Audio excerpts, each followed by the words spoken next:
Welcome back to another episode of Water Break, and we got another cool episode prepared for you guys. I'm excited for this one. We're heading into NBA free agency. That's right. The NBA draft is we're recording this on a Monday night, but it'll be tonight for those of you who are listening on the podcast or on our podcast platforms or on YouTube if you're watching. The draft is tonight. It is, and we're super excited for this. So I'm looking forward to this. How about you, Ray? Yeah, I'm pumped about this episode for multiple reasons. The only bummer I would have to say about this episode is I feel like it's going to come out Wednesday morning, and by Wednesday morning, there's already going to be a lot that happened in NBA free agency. But the good thing is a lot has already happened for us to talk about. So I'm pretty pumped about the different conversations and kind of what has already happened in free agency. I mean, literally, it's 9:00 right now, Pacific time.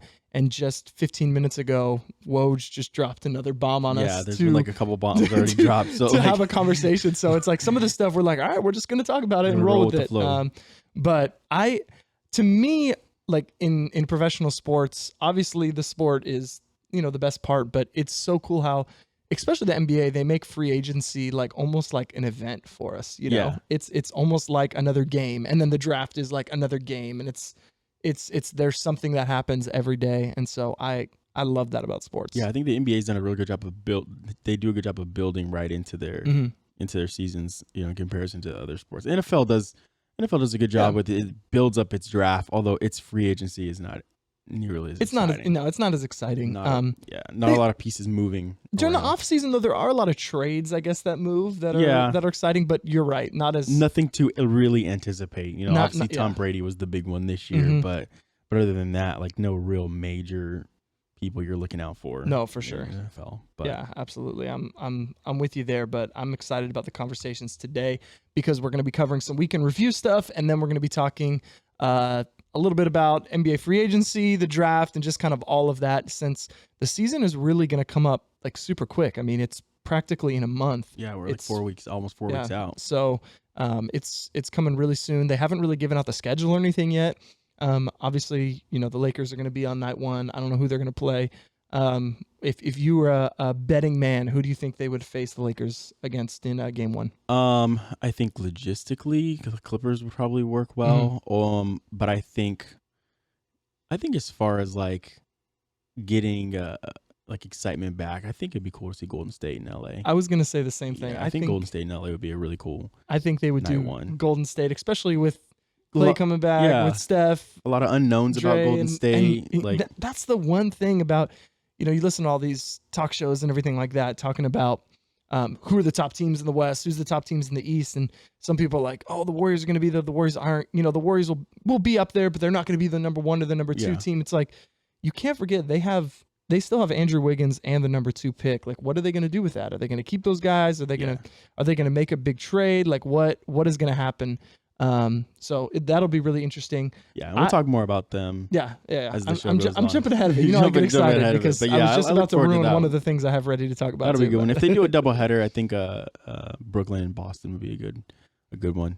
That would be cool. Definitely. Yeah. I was about to say something else too, but we're gonna move this along to the weekend review so that we don't have to ruin the rest of our show here. We'll stay up to date as the bombs drop. Dalen's gonna keep us posted on the bombs. And speaking of Dalen, what do you got for us this weekday? Do you have the alerts on your Twitter for Woj right now? The Woj bombs are just off the handle. He's coming, man. That's my favorite part of the day is when my phone goes off and it's a Woj bomb. Is that your favorite player? Woj is your favorite player? Woj is my guy. All right, so let's jump into this week in review.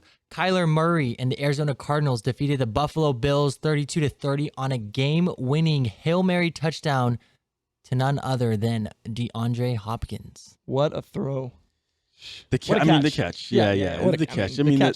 The throw was great. Like he put it, in a good spot up for grabs. Like a lot of times you see those Hail Mary passes, they always throw it like the back line of the end zone or like the edge of the like on the goal line. So it's like, he put it right in a good spot. But I mean, man, that was over 3 guys. Yeah. 3 defenders. He went up, snagged the ball, brought it back down. It's cool. I mean, it's what did he say too? He when they were talking about the defense, he's like, no, they were in the right position. It was just a better catch. It was a better catch. Yeah, it was a better catch by eye. Yeah, by eye. That's what it was. And then he referenced basketball when he put his hand on his head. He goes, in basketball terminology, that means someone got dunked on. Yeah. I was just like, he dunked on 3 people. Is he the best in the game? Is he the best receiver in the game? It's still up for grabs. I mean, Devontae Adams, he's been balling too. So I don't know. It's still up for grabs. Julio Jones. Yeah, Julio Jones is in the conversation. Those are the top 3. I think. DK or no? Not yet. Not yet. Michael Thomas was out for for a good chunk of the season. Obviously he would have been my guy, but I mean, we'll see. He's up there. It's still up for grabs. The Pittsburgh Steelers remain undefeated at 9-0 after beating the Bengals 36-10. You guys think they're going to lose a game this year?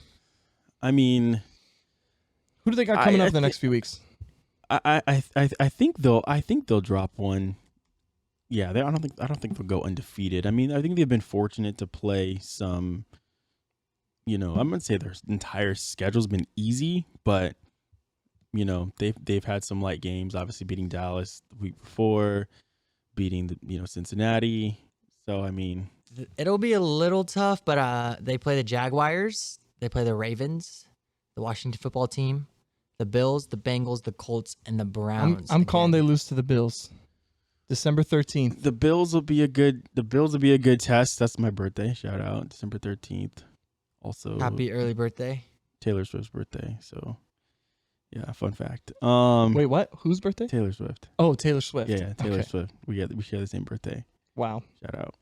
You have a good conversation starter if you ever meet her. Yeah, we're like, hey, we have the same birthday. You're only 2 years older than me. So, anyways, so yeah, I would go with. I'm gonna go with the Colts. I'm gonna say they're gonna lose to the Colts. I'm gonna go with the Colts on that one. I think they'll drop 3. I think they have a good chance of. If not going undefeated, only losing 1. Buffalo's going to be a tough game.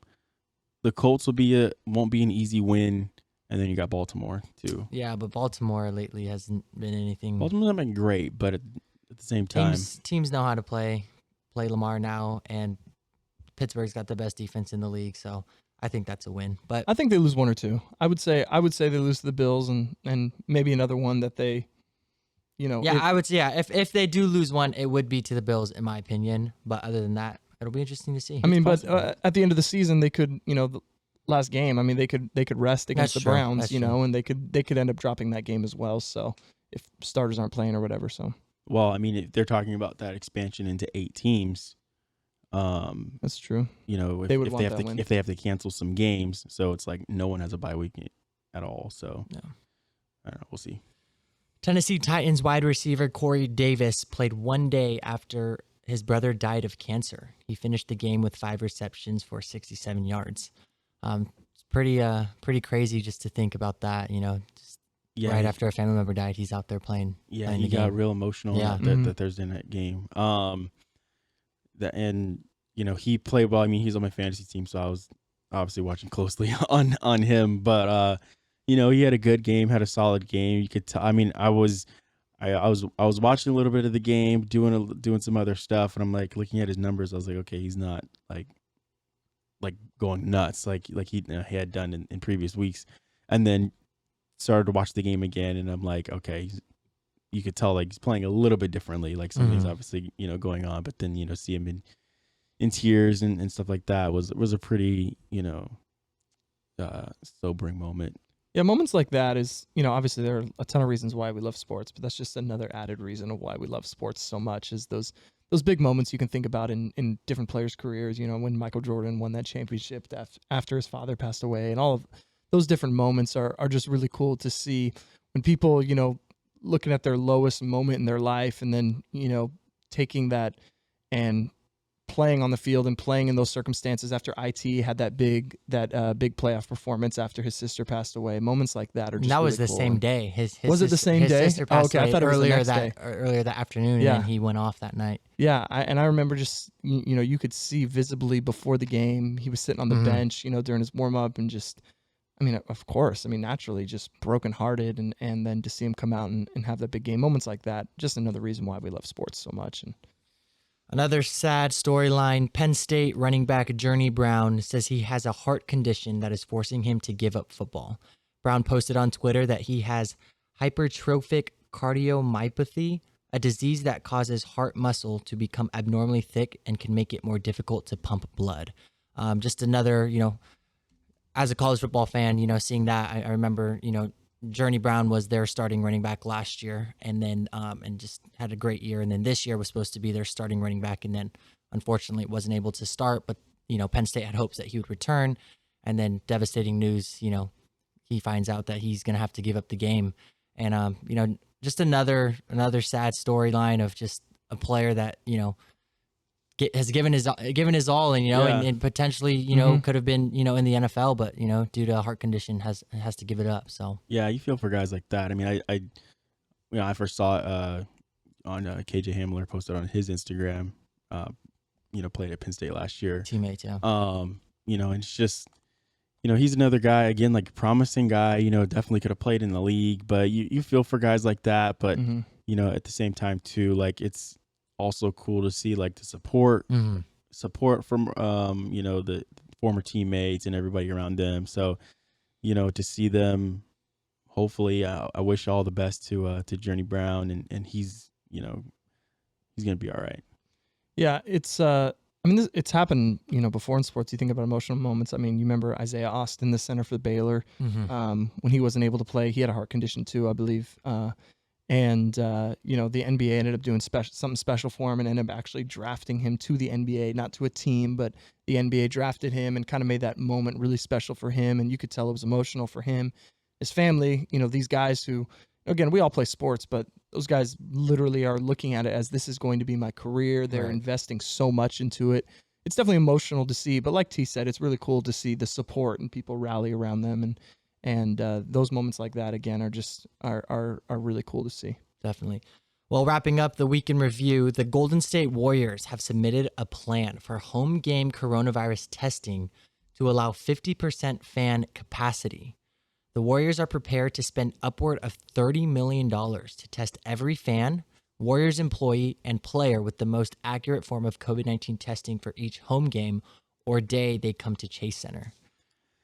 That's going to be interesting. I mean, I didn't know. I mean, you brought it up. I had heard about it, but I didn't, know too much about the plan. So it was a good thing you broke it down.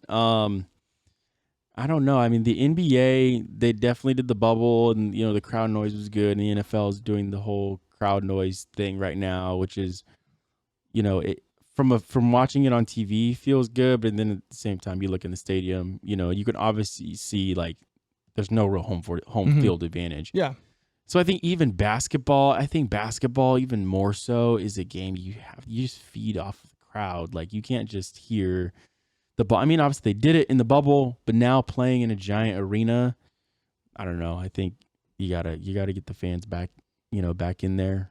But yeah. But again, like we said earlier too, it's getting the fans to trust, trust to go back in there and get COVID, because they have to get tested right before every game. Yep. They might get it for every game, so that's going to be interesting too. Yeah, one thing I love about our show is we try not to get like too political. So I don't want to get political here with this, but I especially in California where we're at, I don't see it happening. The Lakers came out pretty much immediately and said they're not going to do anything to have fans this season at all. Jeannie Buss came out and said that. I don't see a way that the government allows them to. Again, I hope it works out, because if it works out, maybe it'll allow these other organizations to say, hey, there is something we can do. But I do give respect to the Warriors, because if you are going to propose to have fans and to do something like that during this pandemic, you could tell that they put a lot of work into this to making it so that something can happen, because I think they realize too, and the players have said it multiple times. I mean, fans are really important to the game of basketball, that energy it creates and everything like that. I mean, you remember when they originally had talks of playing without fans before the NBA even shut down, LeBron James has said, I'm not playing without the fans. I mean, because pre-COVID, you couldn't imagine a game without fans there. That's how valuable they are. And so a ton of respect to the Warriors for trying to put something together to make that happen. But I just honestly I don't see it going through. Yeah, I don't. It's I don't know. I hope again, like you said, I hope it works. I hope it goes through. But obviously, I think Adam Silver was saying like 5 to 10 teams might be able to start. With having fans. I don't know. I feel like at least. Even with the Lakers saying nothing, like that, at least friends and family, or friends of staff or whatever, like allow them to go, sit in there. I mean, it's 20,000 plus, right? 21,000 maybe, something like that, or 18,000 or somewhere around I think there. Staples is like 19 or something. 19,000. So, I mean, it's a big stadium, a big arena. I mean, why not, have those games there? And then I think the Raptors are trying to figure out where they're even going to play. Yeah, I saw that too. Because of travel back and forth between the United States and Canada. So that's... Yeah, Staples Center is 19,000. 19,000 Staples Center. So, I mean, even the Raptors situation, they don't even know where they were going to play. I think they were talking about playing in Louisville for a little bit, but I don't know where. I like what the Warriors owner, Joe Lacob, said. He said... Yes, we're trying to get fans and get revenue, but I'm trying to set a standard. I'm trying to show the world how this can be done safely. And I think, too, how Ryan was saying, we don't think that it'll happen, in California, of all places, But I think, too, at the same time, what he's talking about is give us a chance. Give them a chance to at least show everyone that it can be done and it can be done safely. And everybody who's going to be in here is going to be tested before they come. And they were even saying if people coming who are going to be traveling on planes will be tested and things like that, as far as like they are going to lock this thing down so hardcore that it's going to almost be impossible for somebody to be in there who has, the virus. And I think too, it's very hard being in California and having, just the thought of having fans at games because it is a very, very political state. And just with the governor here and the Warriors being, so close to Sacramento and Newsom being a former mayor of San Francisco, like it's just, I personally don't think it's going to work, but I think if they do give the Warriors a chance, I mean, they're working with, these top companies, in the health industry, $30 million. $30 million. It's just like to them, that's chump change for how much they're going to lose in revenue if there are no fans. Yep. So I say give them a shot, see if it can happen, see if we can do it. And, like Ryan said, we try not to get too political, so I'll just stop there. The truth of the matter is, no one, even before they announced that they were going to do a bubble, like it was mind-blowing that something like that could work. You know what I mean? And what happened? They tried something and it worked. So like what you're saying, I just want to echo what you say. And what you said about the owner, like give them a chance, right? Like give them a chance, and if it doesn't work, it doesn't work. But I really think that the investment they're putting in, the work they're putting into it, I think something like that really could work, and it'd be. I just think if it doesn't, if nobody stands up and tries to set a standard now, when is it going to stop? When is this all going to go back to normal? You know what I mean? So I think somebody needs to give them a chance. Somebody needs to do it, and if they're willing to invest that money and try, especially in California, and try to make things happen, let them do it. Yep. Yeah. So I'm more so nervous about the whole contact tracing because I think that's affected college football like a grip. Them canceling games too. If it's like okay, well we tested someone and they tested positive, we didn't let them into the game, but it's like, well now who was nearby, who was, and you got to now you got to be quarantined for 14 days. Versus when you get it, it's only 10 days, and now it's, I don't know. I guess we'll see. Get it over with. Let's just let this pass. Let's just get back to normal life. Go. Oh man, I did. I thought it would be a long time before we were allowed to go to any sporting event, and there are some sports that in different states are allowing it to happen. So. We may just have to fly to a few games this year. Yeah, maybe. We may just have to make it happen. I've been to one sporting event since COVID, and it was a flag football game. So, but was it pretty intense? Like because you missed it so much? No. Okay.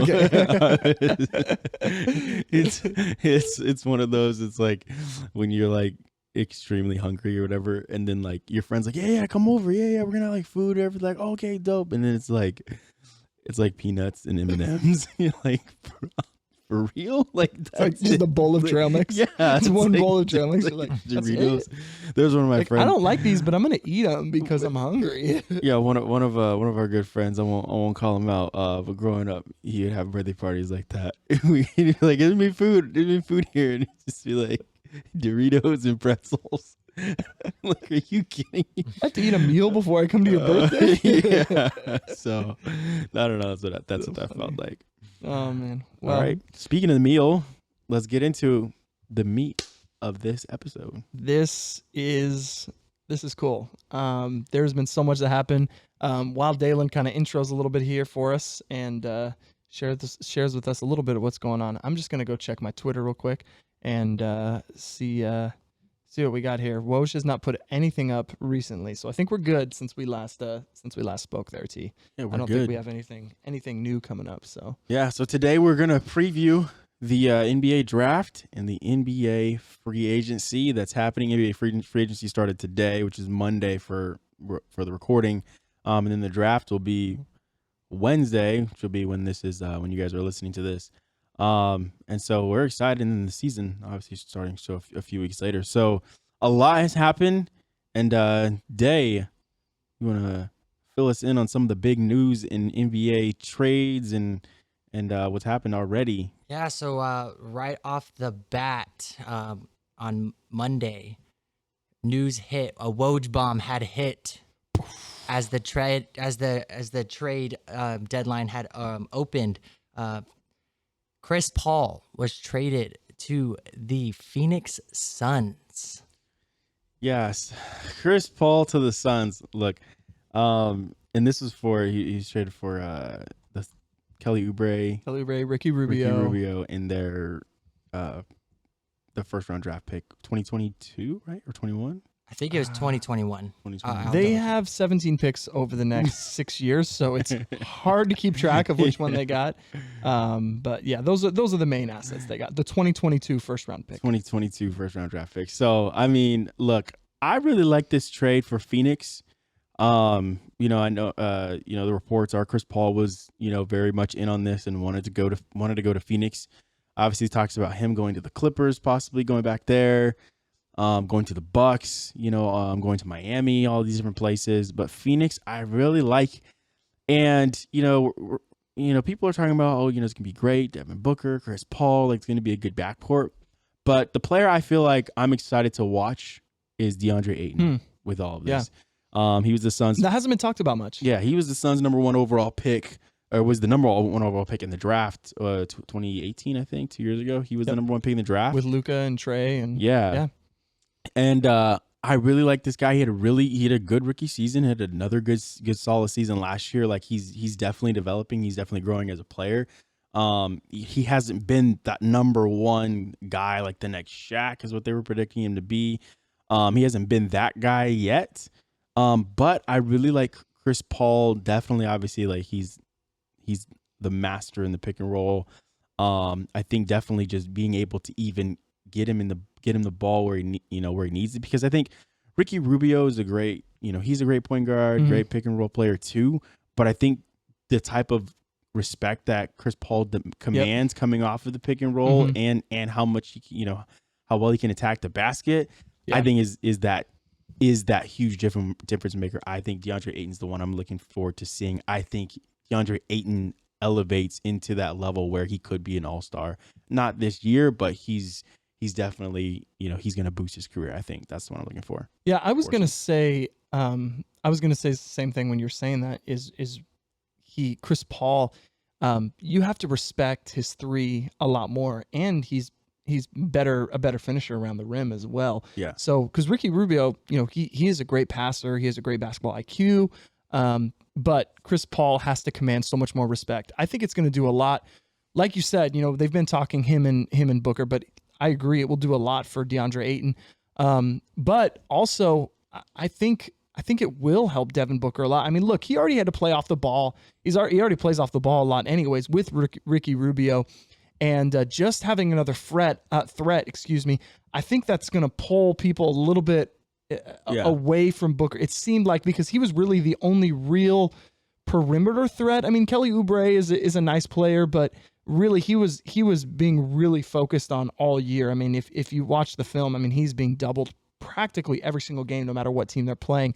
And so I think that's going to free him up a little bit, give him more open looks, as well as for DeAndre Ayton. I really like this move. I think it's great for the Suns. I think it puts them probably at the 5 or 6 seed in the West. Yeah. I still think the Clippers, Lakers, Warriors, and Nuggets are going to be the top 4 seeds. I don't know where in that list, but I think those are the 4 top teams. And then really 5 through 10 in the West is pretty even. I mean, you got Portland again. Houston, I think, is going to be off, especially if they make those trades. But if not, Houston will still be there. Portland, the Pelicans, you got to remember. Memphis, they were the 8th seed going into it without that play-in game. They're actually in the playoffs if it wasn't for a play-in game. Yeah. So San Antonio.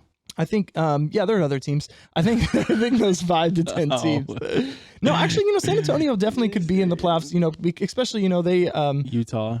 Utah for sure. So it'll definitely be really interesting to see what happens. But I do like that move, and I like it for the Thunder. I mean, like we said, they have 17 picks. I don't think that's an exaggeration. I think that is the number. 17 first-round picks over the next 7 years, I believe, is what it is. Yeah, so I mean, that's unbelievable. And we see what Boston did with that. Yeah. And again, they haven't won a championship yet, but we look at Boston. I mean, at one point when they were trading away Paul Pierce and all those boys and KG, we were looking at them like, what is happening? Why are you getting rid of those guys? But all those assets they had brought in, and man, I mean, Jaylen Brown, Jason Tatum, Marcus Smart, like that core, those were guys that they all picked up because of those assets. Even because Boston had, was it 1 or 2 down seasons? Like they had a pretty quick rebuild. Oh yeah, it was real quick. It was real quick.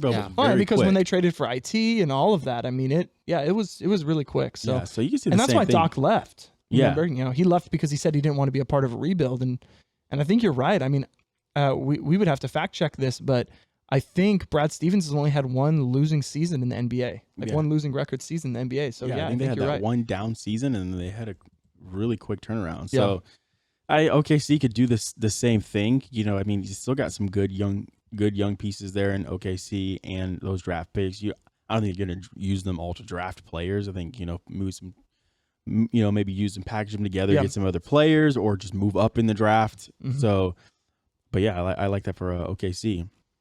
A little smaller of a trade. I'm not too familiar with these guys, but the Detroit Pistons have traded guard Bruce Brown to the Brooklyn Nets for forward Zanin Musa and a 2021 second-round pick. Yeah, I saw that. I mean, it really does nothing. It's really just unloading contracts. That to me isn't really anything. You got anything on that one, T? Yeah, no, not.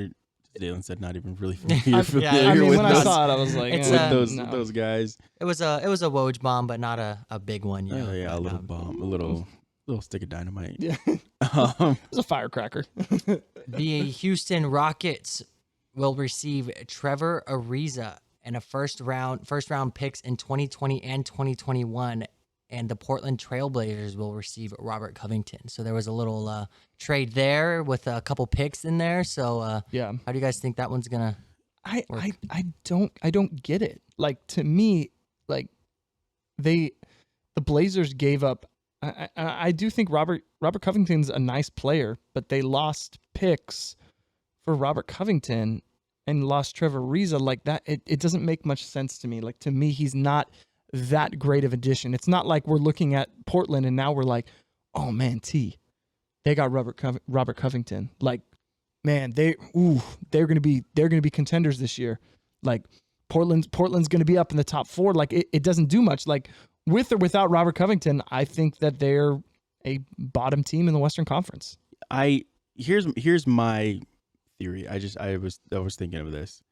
I think the Portland Trail Blazers picked up Robert Covington, traded for him to trade him again, to move him again. I've heard rumors.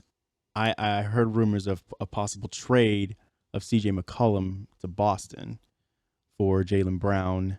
For who's the post player that you guys had?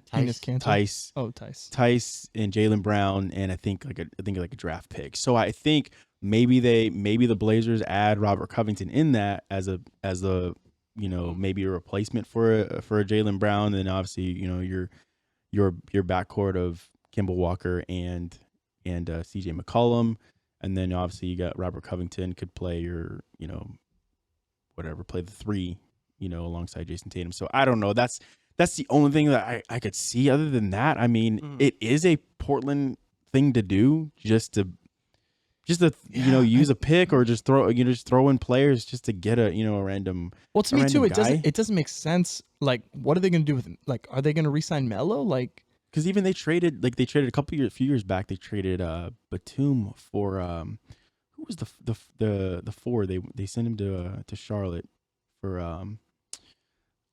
Noah Vonleh.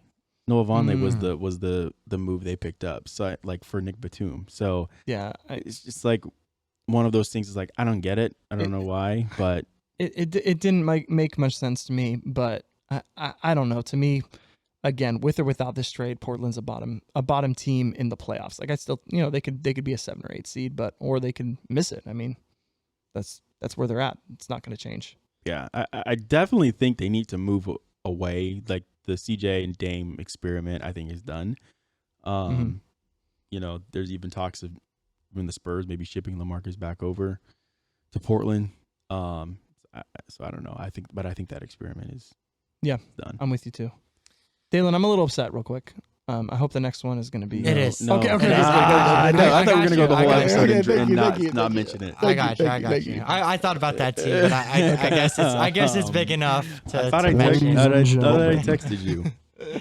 The Los Angeles Lakers have traded Danny Green and the 28th pick in this year's draft to the Oklahoma City Thunder for guard Dennis Schroeder. Yeah. Why don't you go ahead first, T? Yeah. I mean, look, it's already been stated. Can't be overstated. I hate the Lakers, but definitely a good move for the Lakers. Obviously, the prospect of Rajon Rondo not re-signing in free agency is a good security pickup, and obviously, I think he's obviously a better scorer than Rajon Rondo is. Rajon Rondo, we see what he did in the playoffs. He was the third best player for the Lakers. So I think Schroeder is a great pickup for the Lakers. I think he can definitely, he's a solid starting point guard. A player that I think, kind of somewhat went under the radar, if you will, last season. I guess he's under the radar of, like, he was in the running for 6th man of the year. Yeah, I think under the radar of star power. When obviously, he played in Atlanta with Jeff Teague, they got rid of him because Atlanta's like, oh, he's our guy. Like, he's gonna, Dennis Schroeder is gonna be our, future point guard. And then so everyone, we're looking at him like, yes, he's gonna be a star in this league. And then, I think, kind of regressed a little bit. Obviously, Trae Young coming in, going over to OKC. I think, he had a really good season, but we kind of forgot about him. So I think this pickup for the Lakers is huge. And you're definitely going to get to see him. Obviously, he's going to be on TV a lot more. So good pickup for the Lakers. Danny Green. Yeah, I think this pickup definitely adds more scoring.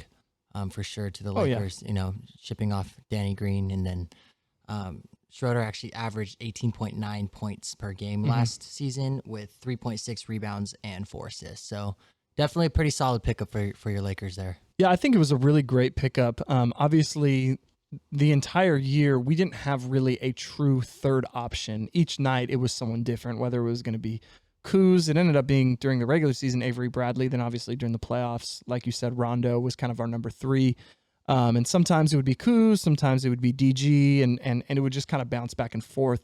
But again, like Dalen said, he was averaging 19 points a game on a playoff team with, mind you, 3 really good guards in Shea, Chris Paul, and Schroeder. And they also had, Danilo Gallinari. They had a pretty deep team. I don't think people give credit to Oklahoma last year. They weren't really star heavy, but they had a really deep team. Yeah. And I think that's a reason why they were pretty successful. I really love this pickup. Again, everyone pretty much figured that Rondo was out. I thought personally he was going to go to the Clippers, but I guess more and more that I'm hearing is that Rondo, he wants his money. That's what he wants. He thinks this is going to be the last significant contract that he can get. And again, not like a max contract, but a significant contract where he can get a 3-year deal. And I'm hearing a lot that that Atlanta really wants him. Not like I'm an insider, like I hear things from like other players, but from the discussion around the league and stuff like that is that and again with talk shows and everything like that I've been listening to is Atlanta is looking at him and to kind of be a mentor to Trae Young.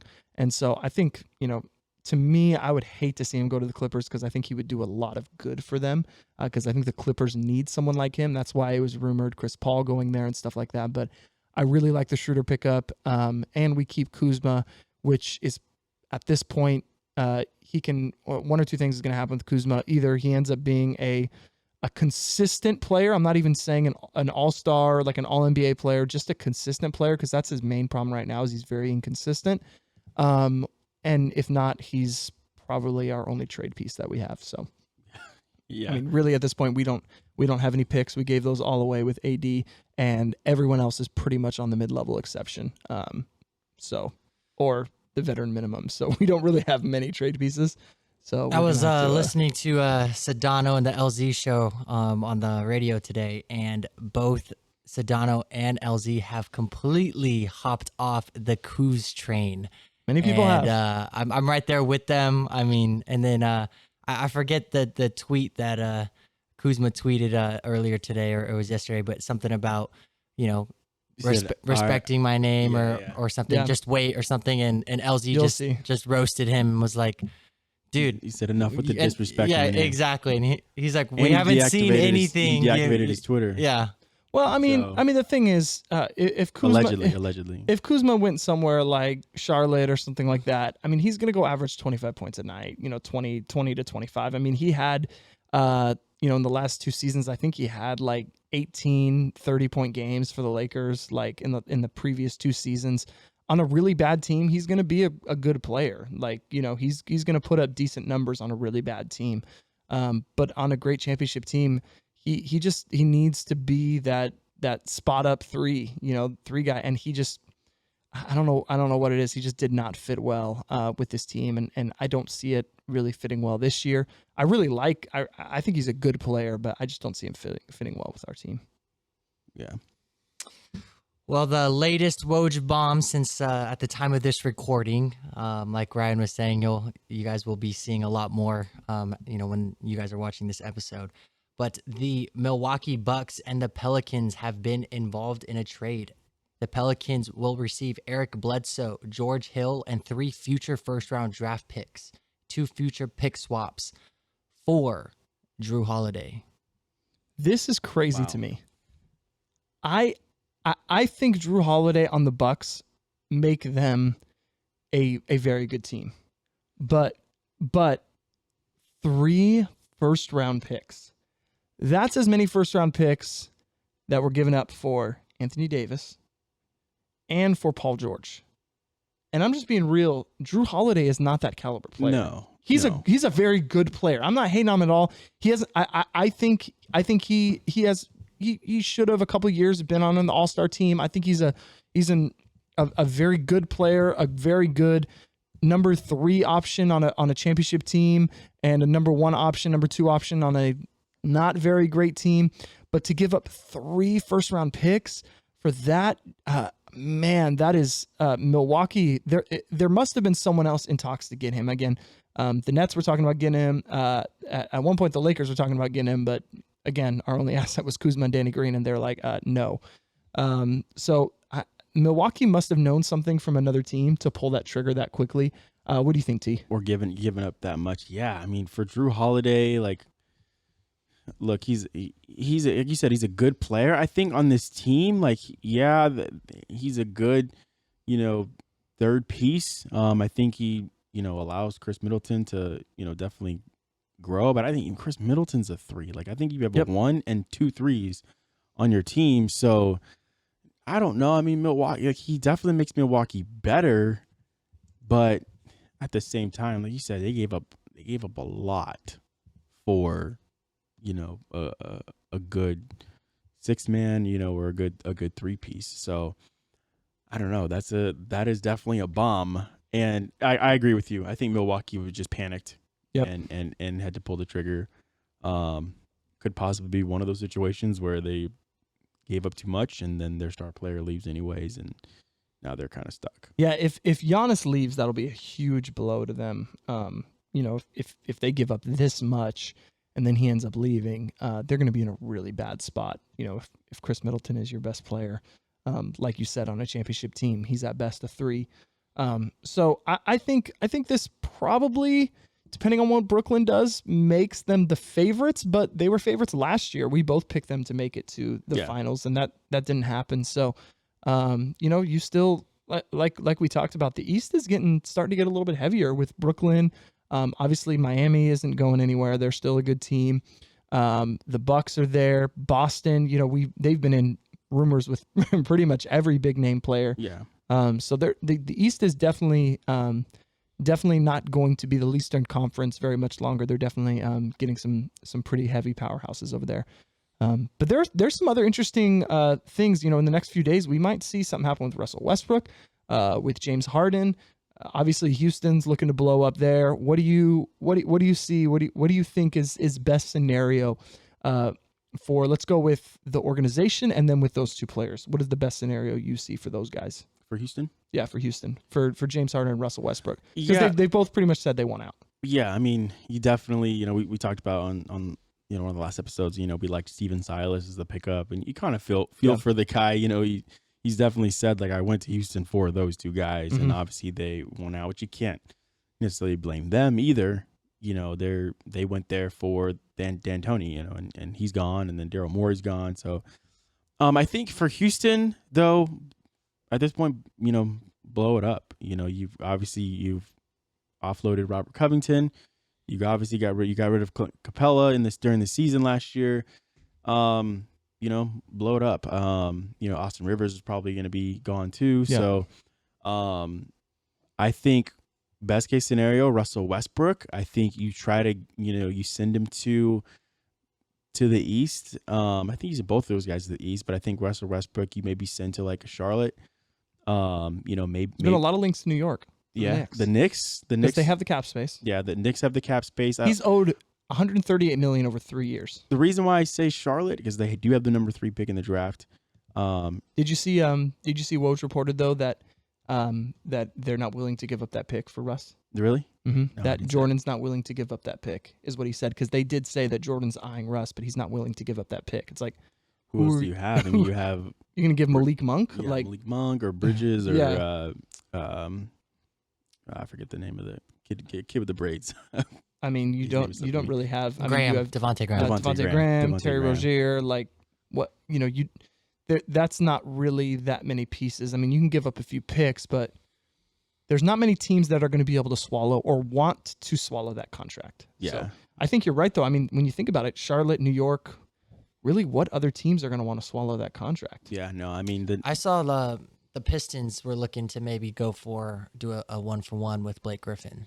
So from what I've seen and from what I've heard, Westbrook wants to, whatever team he goes to, he wants to be the number 1. He wants to be the alpha. He wants to basically run the team. Yeah, and I think with Detroit, he would be that guy. But he goes to Detroit, like they're going to be at the same spot. I mean, they got rid of Andre Drummond. They're going to get rid of Blake Griffin, who would be, to me, like Blake Griffin would actually be a good pair with him at this point in his career. Blake Griffin has actually turned into a pretty good 3-point shooter and can still attack the rim. Obviously, isn't dunking it as well. He doesn't have the same athleticism and same hops and everything like that, but he would, I think they would actually play really well together. But then it's like, you would have to give up probably 3 first rounds. Like, are you willing to do that? Yeah, I would send him to one of those teams. New York, obviously, I think New York just needs a big name.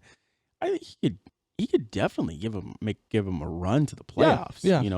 Especially in the Eastern Conference. You still got RJ Barrett on your team. So I mean, maybe the Knicks you offload Julius Randle or Knox and some players like that. So I think that. James Harden, though, I'm going to send him to his other possible trade destination. I'm going to send him to Philly. He really wants to go to Brooklyn. He's talked about Brooklyn. Brooklyn and Philly are, poorly. Those were his, teams on a short list. I'm going to send him if I'm. I mean, again, there's the option of the Nets, which is possibly LeVert, Dinwiddie. Those are players who are obviously really good pieces. But then you have Ben Simmons, which is, again, he's a a generational talent. He's I agree, 6'10" point guard. So I think trading him to Philly for Ben Simmons makes a lot more sense. I think for Houston, yeah. I mean, Houston, Ben Simmons, again, he's a star to build around. I think Dinwiddie and LeVert they're really good players. I think they're definitely flourish in Houston, but Ben Simmons is an all-star player. To me, if you trade for Karis LeVert and Spencer Dinwiddie, you are trading a 1A player for two B players. Yeah. If you trade Ben Simmons for James Harden, you are trading a 1A player for a 1B player, maybe a 2A player. You know what I mean? Like he's like you said, he's a generational talent. Like he's going to come in and he's going to average 29 and 8, just like that coming into Houston, and you'll be able to find some good pieces to fit around him. So I agree with you for sure. What do you think about this scenario? And I'll ask Dalen as well. It hasn't been really, I haven't really heard much about it, but I really think that Boston should make a run for James Harden. They have those young, some really good young assets. I think Jaylen Brown is really intriguing and should be really intriguing to a lot of teams. And he could fit really well with that system. If you could give up Kemba and Jaylen Brown or something like that. Even Gordon Hayward. Yeah, even Gordon Hayward. I think it would be really interesting to see what would happen there. But I think he could maybe tough. fit in. You got Boston James there. Harden, and because you have Harden and Tatum, is your crew. Yeah. So, I think Boston's still gonna be really good. I don't know. Dalen, I don't know what your thoughts are.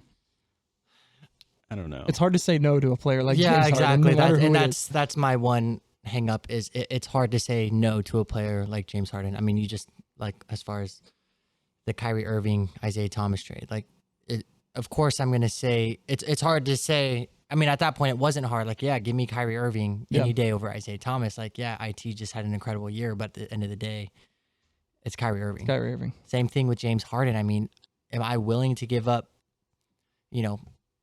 first round picks, Jaylen Brown, Marcus Smart, Gordon Hayward? My head says no, but my heart's yeah, of course. You know what I mean? It's hard to say no to someone like that. I don't know. Yeah, like he was saying, we have Tatum, and it's obviously you can't really compare the two, but he's our guy. But bringing Harden in, Kemba, Harden, Tatum. I mean, that's a nice three right there. Yeah. I don't know. I mean, I don't think Danny Ainge would. I just don't know if Harden would fit in Brad Stevens' system. But I mean, I don't know. It'd be interesting to see. I think he ends up with the Nets though, for sure. Well, that's what he's pushing for, and that to me is really intriguing. He turned down $103 million extension over 2 years. Over 2 years, he was going to be the first $50 million player a year. I mean, the first ever. That's crazy. To me, to go to Brooklyn, I almost, part of me wants it to happen because I want to see what's going to happen. To me, KD is the number one option. Yeah, I mean, KD's the best player. And then who's the 2 and the 3? Look at every team that had a big 3. Every single one. Someone had to take a backseat. In Golden State, Klay's numbers dropped. In Miami, Chris Bosh. Someone had to take a back seat. I don't see, to me, Kyrie is the third best player out of those 3 players. I don't see Kyrie taking a back seat. He didn't want to take a back seat to just LeBron. He didn't want to be the second option. So what is going to happen? Maybe he's matured a little bit. I don't know. But that to me is really, really an intriguing thing. Kyrie will have to take the back seat if they get James Harden. Oh, yeah. There's no way around it. Good. No, I'm just saying that, in my opinion, there's no way that Kyrie doesn't take the back seat. I mean, you have Kevin Durant, James Harden. Those two are. That's your 1 and 2. That is your 1 and 2. That has to be your 1 and 2. And Kyrie is just, he's not. I was listening to the radio today. Kyrie has not played a full game season since he's been in the NBA. The last time he's played a full game season was in high school. Like, he's injury prone. Like, he has to be the number 3 in that scenario, because James Harden's not gonna take 10 shots a game. Here's the thing. I think everyone agrees, but will he? I think, look, that's the question. I mean, I guess since there's no coach in Brooklyn and everybody's just going to do their own thing, maybe not. Is Steve Nash a player? Yeah. I think the player that will take the back seat is Kevin Durant. Mm-hmm. I think he will. I think he proved in Golden State he doesn't have to have the ball, and can do his damage and can pick his spots and when he's going to go to work. I think he's just there to play ball. Whereas, all the other 2 guys, Kyrie, James Harden, they still have to somewhat cement their legacy. I know Kyrie has an NBA championship, but they're still like, they view that as LeBron's championship that he like. Yeah, he was there. Like, they're still proving themselves. So I think Kevin Durant it would be the guy to take the back seat. I think the offense is going to be very dynamic. I mean, I think, D'Antoni being there on the staff is huge. I think that's something we're overlooking. He's going to be able to, I think maybe Steve Nash maybe has a little mixture of stuff he maybe wants to do, but I think that whole Phoenix Suns offense, you have Nash, you have Stoudemire, and you have D'Antoni all on the same coaching staff. I think they're gonna mix that together. I think Jacques Vaughn's still there, but he might be there for defensive purposes or something like that. But that staff is solid. Mm-hmm. So I don't know. I think they're gonna be able to make it work. And then obviously, like you said, James Harden reuniting with his old coach. Yep. So I'm not worried about them making it work from an X's and O standpoint. Like I think everyone's more so worried about the relational standpoint. Like, how are you guys going to make that work as far as putting your egos in check? Because again, like we said on the Halloween episode, they're a quiet place. If they can just be humble and say, we're here to win championships and that's it, then yes, they would be, to me, they'd be the favorites to win the championship. Yeah, I mean, it is crazy. I just, while you were saying it, you said, I believe Jacques Vaughn is still there. He's the highest paid assistant coach in the league right now. And also Steve Nash is the head coach, has Mike D'Antoni, Amari Stoudemire, Tiago Splitter.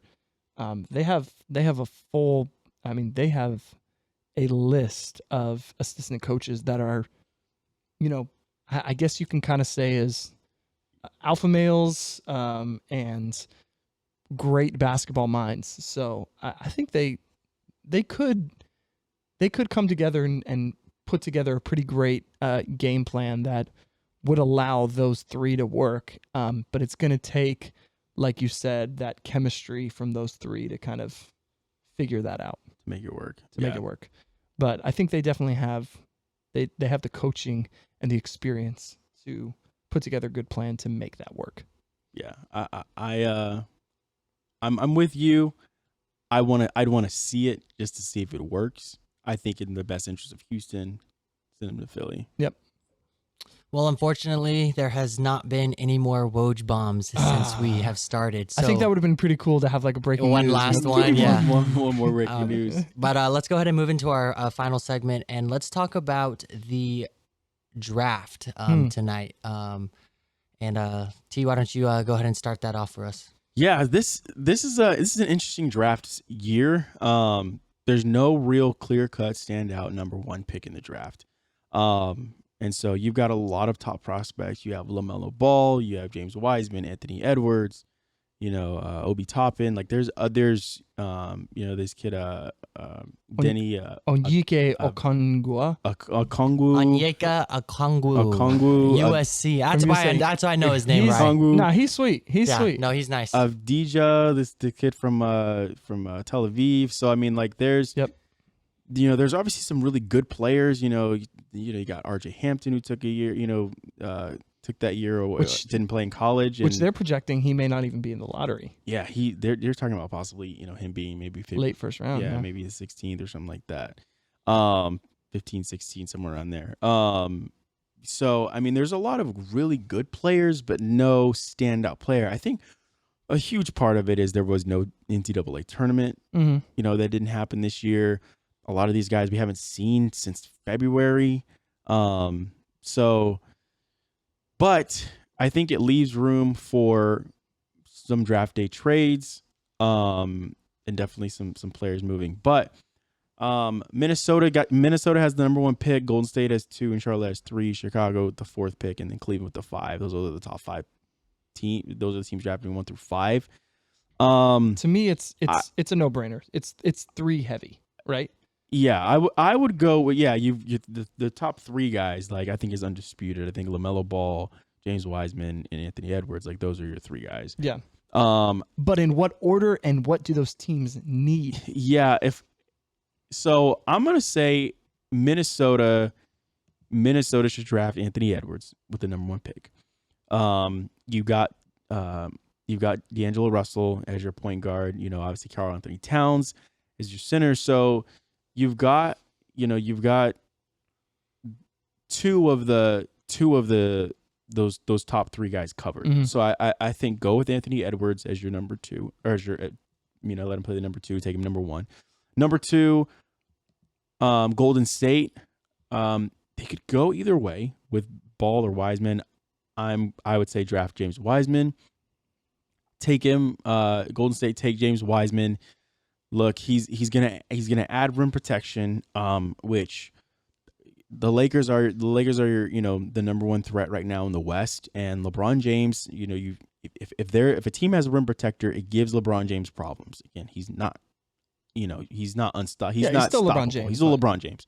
But you're gonna give them problems. Obviously, Anthony Davis you're allowing him not to dominate. He's definitely an agile 7-footer.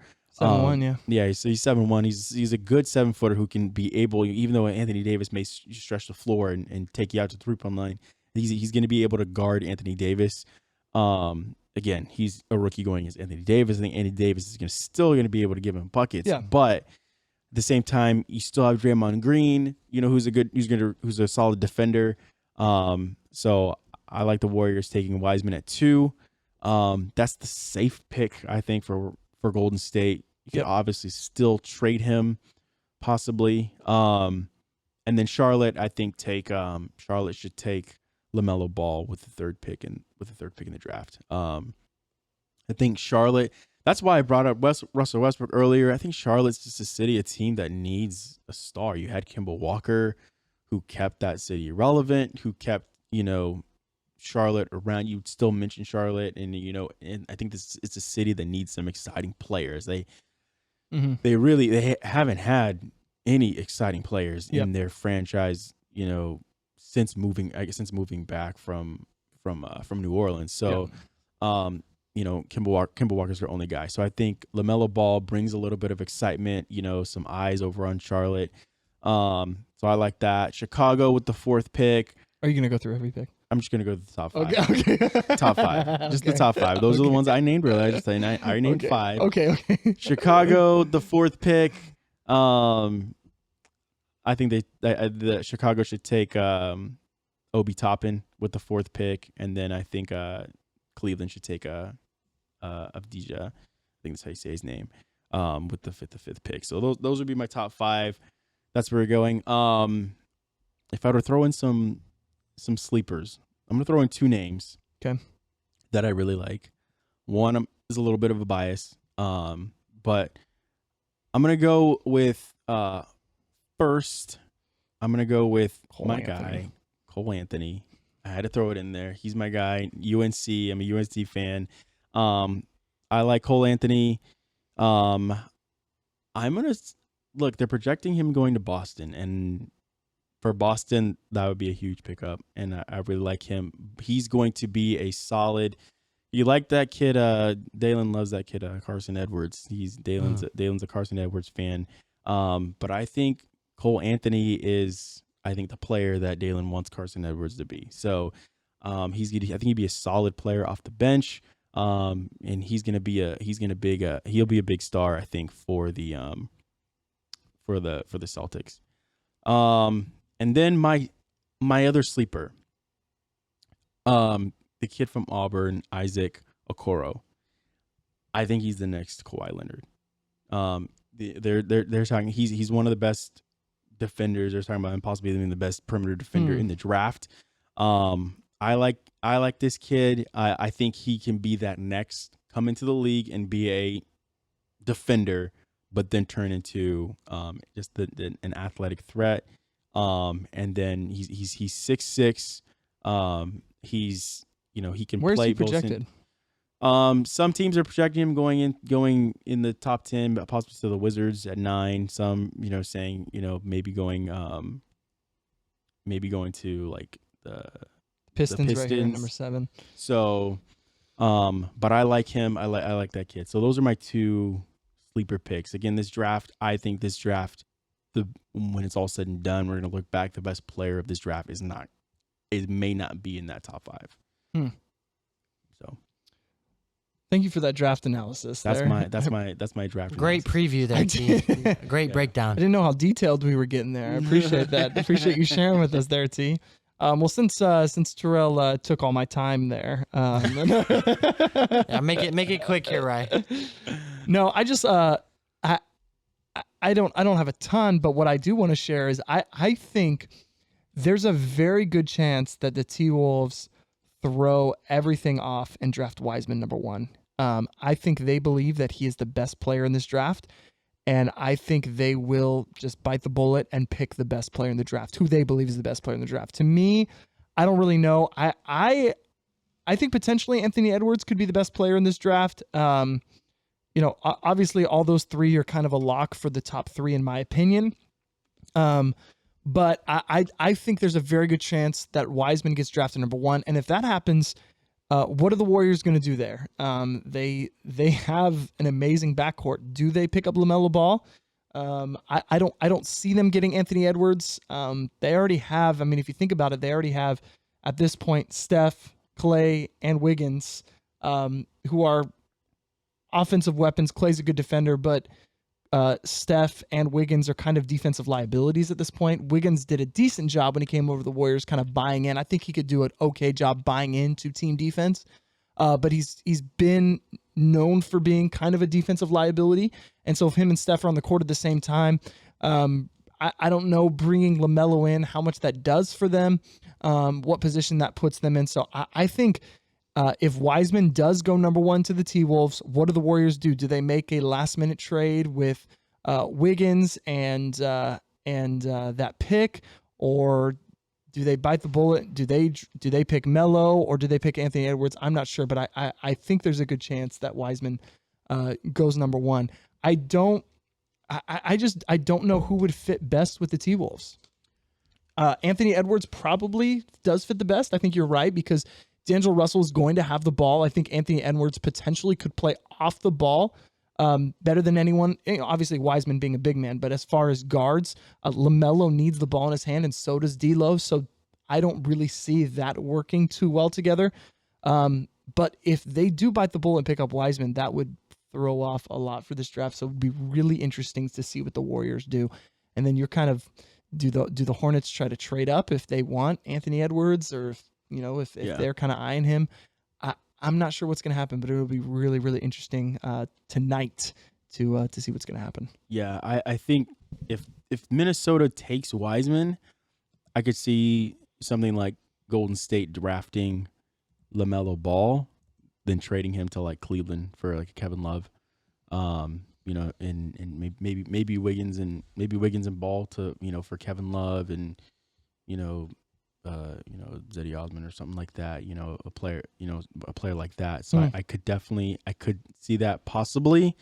I don't know with Sexton there, but again, LaMelo, I don't know, maybe you can move that around. But I could see, I know Kevin Love is definitely a trade piece that they've talked about getting. I think they really want that stretch 4 or 5 or however you want to play it. I think that's really what they've been looking for Obviously, they talked about possibly LaMarcus Aldridge too. So I don't know. Yeah, you're right. James Wiseman going 1, I think, throws off. It throws off a lot. And to me, I want him to go 1 because I want to see what's going to happen. Yeah. I think, like you said, Anthony Edwards for the T-Wolves is the safe pick. Wiseman's the safe pick for the Warriors, and Melo's the safe pick for the Hornets, or the right pick, I guess you could say, from an outside perspective. But what does Minnesota do with that number 1 will be really, really interesting to see. There was talks about them trying to bring Devin Booker over to Minnesota because of his relationship with D'Angelo and everything like that, and Karl Anthony Towns, but obviously that's not going to happen with bringing in Chris Paul. So I'm pretty excited to see what's going to happen tonight. Yeah, could they be the DeMarcus Cousins, Anthony Davis type duo? Possibly. Potentially. We will definitely see what happens. It'll be interesting to see how it plays out with the number 1, like you guys were saying. Yeah. With Wiseman being drafted 1, completely throws everything off. I don't think Minnesota will with Karl Anthony Towns. You can't go wrong. I don't think either with LaMelo Ball or Anthony Edwards. In my opinion, right, I think LaMelo Ball is the best player in this draft. He's proven. He's played overseas. They know that he's an NBA-ready player. From his stint in Lithuania or Australia, what were you referencing? LaMelo playing in Lithuania. Chino Hills. But I think it'll be interesting to see who they pick up. But I'm going to have to go with just a little bias here, but Onyeka Okongwu from USC, I think he's going to go 4 to the Bulls. His player comparison right now is Bam Adebayo, and I think he slips in there at number 4. But he's a nice player. We'll see. We'll see. Obi Toppin to me doesn't have as high of a ceiling, but is a little bit more NBA ready. I think he's a safe pick. He's everyone's projecting him actually to potentially be Rookie of the Year. Because I think he's a little bit older. I think he played at Maryland for 3 years, if I believe so. I think he's a little bit older. But yeah, I could see that as well, and I think that'd be a really great pick. But whatever happens, all I know is free agency is exciting, and then this draft is going to be really exciting to see what happens, especially early on. I'm just super pumped for the NBA season. Yeah, we're gonna do our best to stay on top of it. That's right. Keep everyone in the loop and give you our hot takes. Yeah, give you some hot takes. So, but yeah, hopefully our next week in review we'll recap a lot of things that have gone down. But we're looking forward to it. So, anyways, that was fun. That was a great one. Yeah, we breaking down the NBA free agency, the trade rumors, the hot goss going around the league, and can't wait to see you guys in another episode of Water Break. So stay with us and stay hydrated.